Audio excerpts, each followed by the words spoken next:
नमस्कार। राजस्थान की तमाम फटाफट खबरों में आपका स्वागत है। खबरों के लिए आपसे निवेदन कि यदि आपने राजस्थान की खबरें सुनने के लिए आपके अपने चैनल को सब्सक्राइब नहीं किया है तो कृपया करके आपके अपने चैनल को सब्सक्राइब कर लें। आप सब्सक्राइब करते हैं तो हमें हिम्मत होती है सही और सच्ची और उन खबरों को आप तक पहुंचाने की जो मीडिया आपसे छुपाता है या मीडिया पे चर्चा बहुत कम हो पाती है। तो क्या है आज की वो बड़ी खबरें।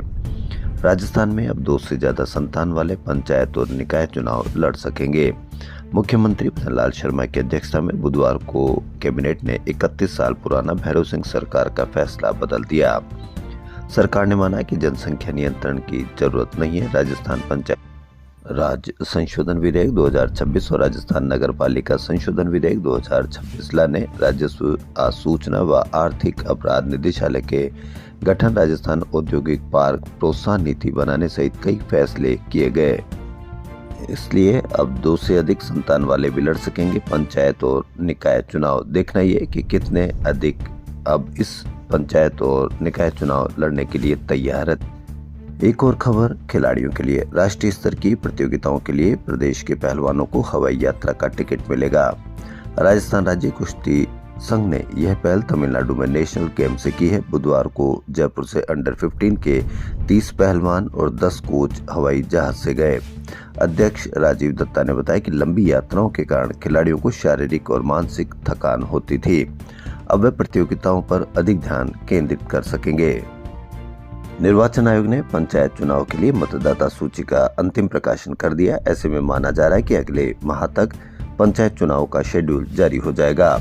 इसमें पंचायतों के प्रदेश भर में एक साथ चुनाव करवाए जा सकते हैं। सुप्रीम कोर्ट द्वारा 15 जुलाई 2025 को देश भर के कोचिंग संस्थानों के लिए जारी गाइडलाइन की अनुपालना सुनिश्चित करने को लेकर बुधवार को जयपुर कलेक्ट्रेट में अहम बैठक बुलाई गई, लेकिन 51 में से केवल 7 कोचिंग संचालक ही पहुंचे। इस पर जिला कलेक्टर डॉक्टर जितेंद्र सोनी ने कड़ी नाराजगी जताई। उन्होंने इसे कोचिंग संचालकों की गंभीरता में कमी बताया और स्पष्ट किया कि गाइडलाइन की अवहेलना बर्दाश्त नहीं की जाएगी। अब देखना यह कि बर्दाश्त नहीं की जाएगी और गंभीरता से बताया तो कितनी कार्रवाई की जाएगी कोचिंग सेंटर वालों के खिलाफ। शहर की सड़कों पर गुरुवार से गुलाबी ई बस का ट्रायल शुरू होगा जो 3 दिन चलेगा। अग्रवाल फार्म से सुबह 10 बजे पहली ई बस रवाना होगी।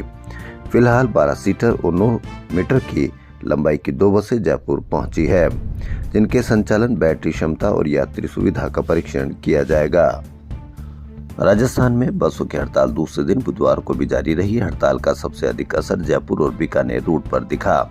यहाँ 3400 बसों के लिए परमिट जारी है। हड़ताल से 18 लाख यात्री प्रभावित हुए। उधर निजी बस संचालकों का कहना है कि परिवहन विभाग के अधिकारी गलत कार्रवाई कर रहे हैं। सेफ्टी के नाम पर बीच राह बसों को चेक करते हैं, यात्रियों को उतारकर चालान करते हैं और गलत जुर्माना वसूलते हैं। ऑपरेटर्स ने आरटीओ सेकंड और इंस्पेक्टर को तत्काल हटाने की मांग बरकरार रखी है।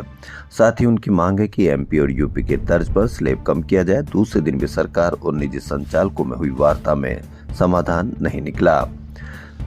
18 लाख से अधिक यात्री परेशान और मात्र 2 मांग, आरटीओ सेकंड और इंस्पेक्टर को तत्काल हटाने की मांग। उनकी जांच की जानी चाहिए। यदि वह सही है तो उन्हें तुरंत हटाया जाए और यदि सही नहीं है तो बस चालकों को एक बार अवश्य पूछा जाना चाहिए कि ऐसी क्या मांग है और ऐसा क्या करते हैं वो दोनों कर्मचारी। सदियों से जिस चौक में ठाकुर जी के साथ रंग खेलती प्रजा दिखाई देती थी, वहां अब सख्त मनाही है। जहां झलझुलनी एकादशी पर प्याऊ से पानी बहता था, वहां भक्तों को घर से मटके भर कर लाने पड़ रहे हैं। जहां प्रसाद का काउंटर लगा करता था, वहां पिछले 6 साल से ताला है। जयपुर के आराध्य देव गोविंद देव जी मंदिर में परंपराओं को लेकर विवाद गहराता जा रहा है। भक्तों का आरोप है कि मंदिर प्रबंधन की हठधर्मिता के कारण एक एक करके पुरानी परंपराएं बंद की जा रही है, लेकिन किसी की भी भावना कोई आहत नहीं, कहीं पर भी कोई प्रदर्शन नहीं, कहीं पर भी कोई चर्चा नहीं। चर्चा क्यों नहीं? क्योंकि नंबर सबका आएगा, इसलिए आप कहीं पर भी इसकी कोई चर्चा नहीं देखेंगे। भक्तों का कहना है कि महाराजा सवाई जय सिंह के समय से ही गोविंद देव जी मंदिर में प्रजा ठाकुर जी के साथ होली खेलती आई है, जबकि जिन निज धाम वृंदावन से गोविंद देव जी जयपुर लाए गए, वहां की होली विश्व प्रसिद्ध है। देश विदेश से लाखों श्रद्धालु वहां रंग खेलते पहुंचते हैं। इसके विपरीत जयपुर में होली खेलने पर सख्त मनाही है। इसे लेकर दर्शनार्थियों में नाराजगी है, लेकिन कहीं पर भी कोई खबर नहीं। कोरोना काल के समय प्रसाद वितरण पर रोक लगाई गई थी, लेकिन 6 साल बाद भी प्रसाद काउंटर शुरू नहीं किए गए। उनका कहना है कि अब प्रसाद बैकडोर से दिया जा रहा है और लड्डू के लिए कोई भी निर्धारित शुल्क नहीं है, जिससे मनमाने दामों पर वसूली की जा रही है।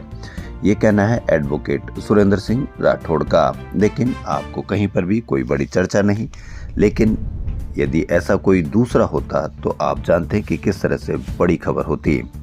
इलाज में लापरवाही से एक वकील की मां की मौत के मामले में रिपोर्ट के 5 महीने बाद भी डॉक्टर के खिलाफ कार्रवाई नहीं होने के विरोध में हाईकोर्ट के बाहर 16 फरवरी से चल रहा वकीलों का धरना बुधवार शाम खत्म हो गया।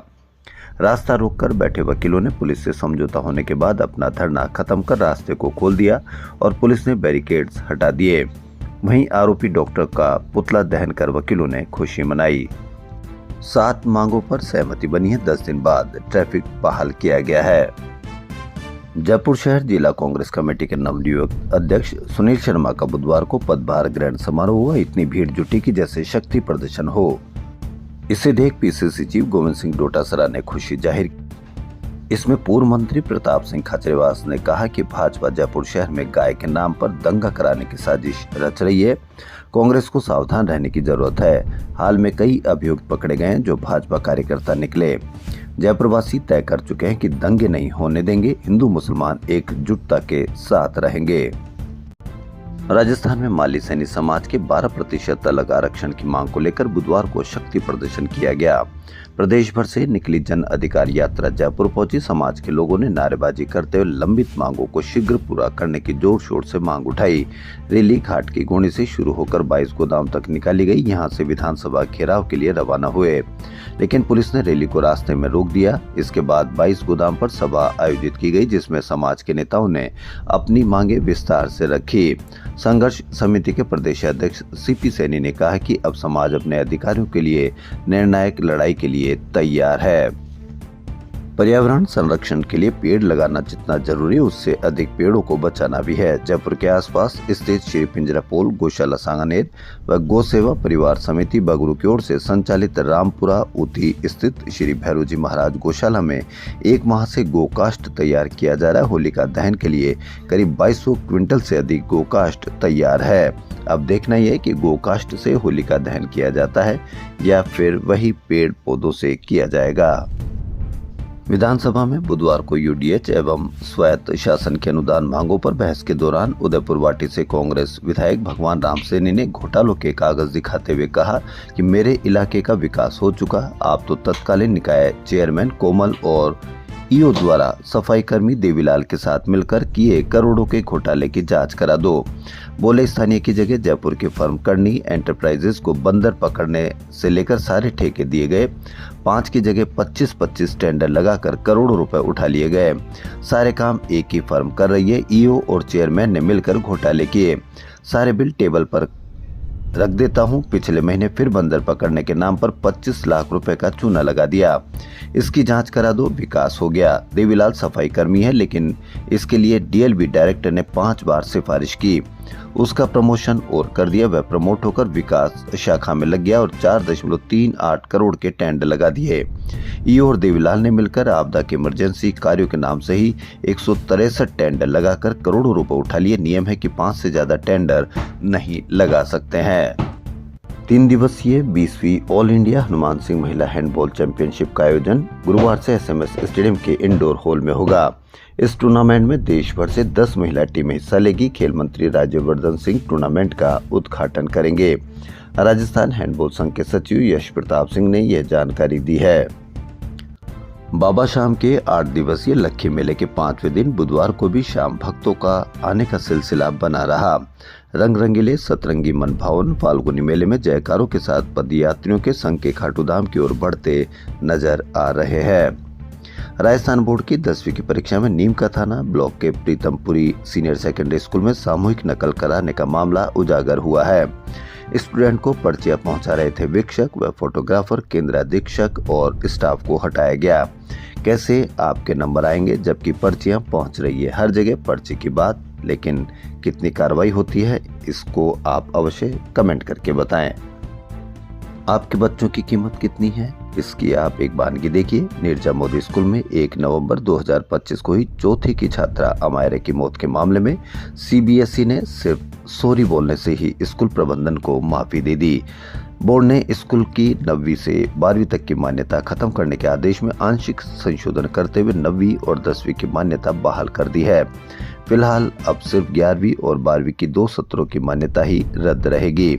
स्कूल प्रबंधन को सत्र 2028-29 12वीं कक्षा तक की मान्यता की बहाली के लिए दोबारा आवेदन करना होगा। सीबीएसई ने इससे पहले 30 दिसंबर को नीरजा मोदी स्कूल की 9वीं से 12वीं कक्षा तक की संबद्धता खत्म कर दी थी। आपको अवश्य पता होगा कि ऐसी संबद्धता कब तक खत्म होती है, कब शुरू हो सकती है, इसको आप अवश्य कमेंट करके बताएं। अमायरा की मौत, सजा सिर्फ सॉरी। नीरजा मोदी स्कूल को माफी, 9वीं 10वीं की मान्यता बहाल। किस तरह से आपको न्याय मिला? सजा सिर्फ सॉरी। राजस्थान में जनसंख्या असंतुलन की स्थिति और संभावित सांप्रदायिक तनाव को नियंत्रित करने के उद्देश्य से राज्य सरकार ने बुधवार को विधानसभा में the Rajasthan prohibition of transfer of immovable property and provision for protection और tenant from eviction from premises in disturbed areas bill 2026 पेश किया। निजी बस ऑपरेटर्स की हड़ताल के बाद टैक्सी संचालक मनमाना किराया वसूलने लगे। हड़ताल के दूसरे दिन 70 किलोमीटर के लिए छोटी कारों का किराया 2,343 रुपये से बढ़कर 6,543 रुपये और 7 सीटर वाहनों का किराया 4,345 रुपये से बढ़कर 7,622 रुपये तक पहुंच गया। कोई बात नहीं, देश आज़ाद हो चुका है, कहीं पर भी कोई शिकायत नहीं। 18 लाख यात्री परेशान होने के बावजूद भी कहीं पर भी 181 पर कोई शिकायत नहीं। यदि 181 पर 18 लाख से अधिक शिकायत हो तो तुरंत बसों की हड़ताल का खामियाजा या जो भी समस्या है तुरंत उसकी समस्या दूर होने पे कुछ न कुछ एक्शन जरूर हो सकता है। लेकिन अब आपको सब कुछ सहने की आदत हो गई है, आप कुछ भी नहीं कर सकते हैं। राजस्थान की खबरों में फिलहाल इतना ही। धन्यवाद।